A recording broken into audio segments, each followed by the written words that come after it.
long-promised deliveries of Russian-made S-300 anti-aircraft missile systems to Syria have still not happened. Why not? After the United States, UK and France launched their missile strikes on Syrian government positions, a long-standing debate on potential deliveries of Russia's S-300 air defense missile systems to Damascus re-emerged. While the latest statements by Russian officials appear to be related to Moscow's response to the steps taken by Washington and its allies in Syria, the negotiations on S-300 deliveries to Syria have been going on for many years and have a long history behind them. In the last decade of the 20th century, Damascus began to raise the issue of replacing and modernizing its S-200E anti-aircraft missile systems, AA, used by the Syrian armed forces and supplied by the Soviet Union back in the 1970s.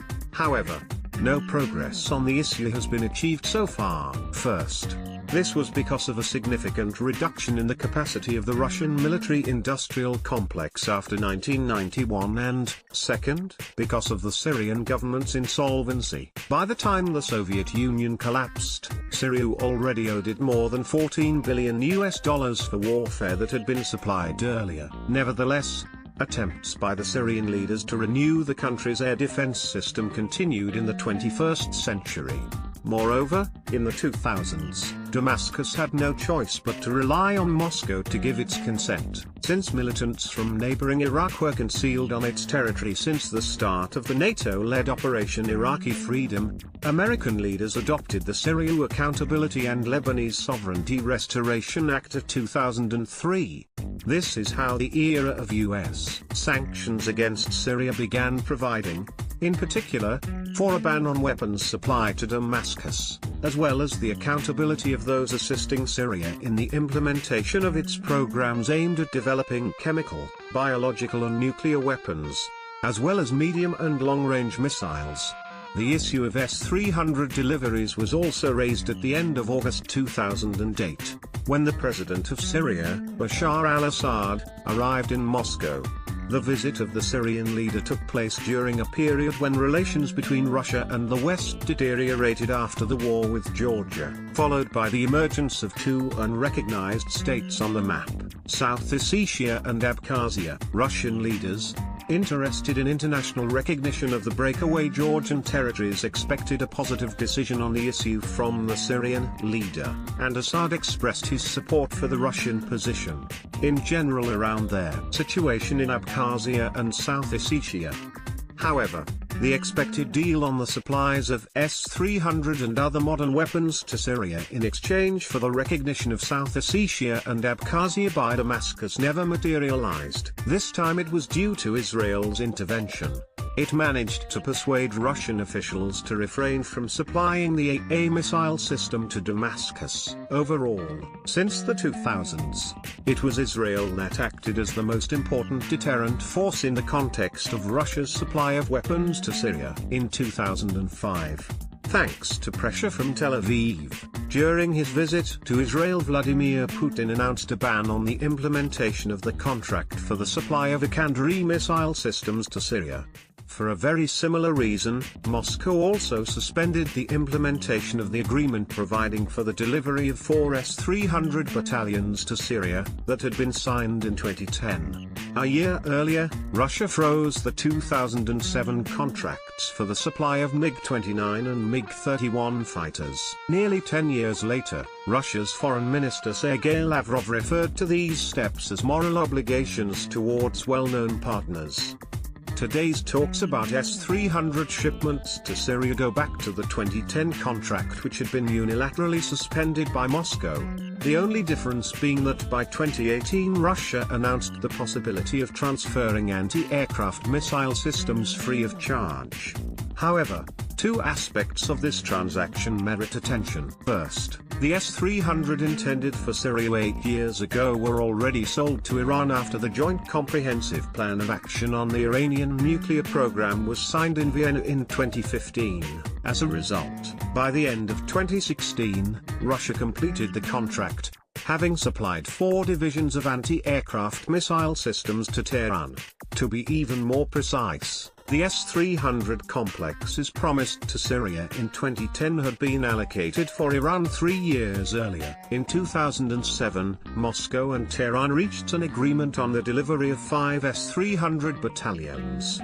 However, in September 2010, in order to support the consolidated actions of the P5+1 to regulate the Iranian nuclear program, President Dmitry Medvedev decided to suspend the execution of the contract. After that, it was decided that the anti-aircraft missile complexes which had been promised to Tehran would be handed over to Damascus, but this never came into being. Second, by offering the same set of S-300 to Iran and Syria interchangeably, Russia ultimately stumbled upon the deficit of its own military resources. In other words, Moscow does not have the 2 batches of S-300 intended for export, which means that 2 scenarios are possible. Either shipments of AA missile systems to Syria will not happen at all, and this episode will turn out to be yet another bluff called by Russian leaders in relations with Washington, or Moscow will be forced to remove the S-300 from its own arsenal to send them to Assad.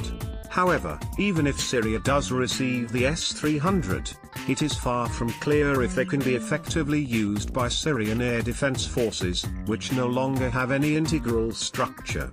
As of today, the country has only 2 weakly interconnected integrated air defense systems, IADS, providing cover for the 2 largest agglomerations in the territory controlled by the Syrian regime, Damascus and Homs.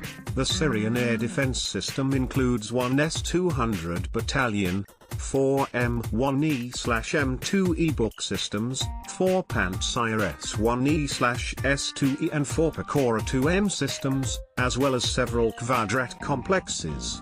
The air defense system in Homs has 1 S-200 battalion, 2 M1E/M2E book systems, 2 Pantsir S-1E/S2E and 3 Pechora 2M systems. Another air defense system is located in Aleppo and has 1 S-200 battalion, yet 3 instead of 6 launchers, as well as 1 M1E book and 1 Pantsir S-1E battalion. However, the system has not been fully restored until present, and therefore it is only capable of providing defense of the Syrian air base in Qiyas. Thus, Syria's entire air defense districts ceased to exist during the civil war, violating the integrity of the air defense system, which was never restored. As a matter of fact, Syria's air defense system is focused on topical coverage of facilities and now has many gaps exposed to attacks. The destruction of a single integrated air defense system in Syria during the civil war, along with the absence of modern management standards in the system, means that its remaining elements are unable to respond to threats in time. Thus, the S-300 complexes proposed by Russia can be integrated into the air defense systems discussed above, but, on the whole, this is unlikely to seriously improve their combat capabilities. Considering the low efficiency of the S-300 on cruise missiles, it can be assumed that in case of missiles launched from ships and aircraft that will not enter the Syrian airspace, the enemy is unlikely to face serious additional problems. Likewise, despite the existence of the fairly modern book and Pantsir air defense systems, Syria's air defense was unable to prevent airstrikes by Israeli aviation, and also demonstrated its vulnerability to massive cruise missile strikes. The only case when an Israeli aircraft was destroyed in the spring of 2018 happened only after it had fully accomplished its task. In addition, deliveries of the S-300 to Syria could actually have the opposite effect. Instead of preventing possible airstrikes, they might provoke them. Despite the Russian leader's statements that the AA missile systems could be delivered to Syria as a response to the shelling of its territory by cruise missiles from the United States and its allies, the real threat can only come from the Israeli Air Force, which regularly attacks military targets of the Syrian army from the air. Thus, deliveries of the S-300 can provoke more intense attacks by the Israeli Air Force in order to neutralize the S-300, especially during the period when they are incorporated and integrated into the Syrian air defense system, which may take up to several months. Photo mil.true, CC by 4.0, https://Creative Commons. org/licenses/by/4.0 via Wikimedia.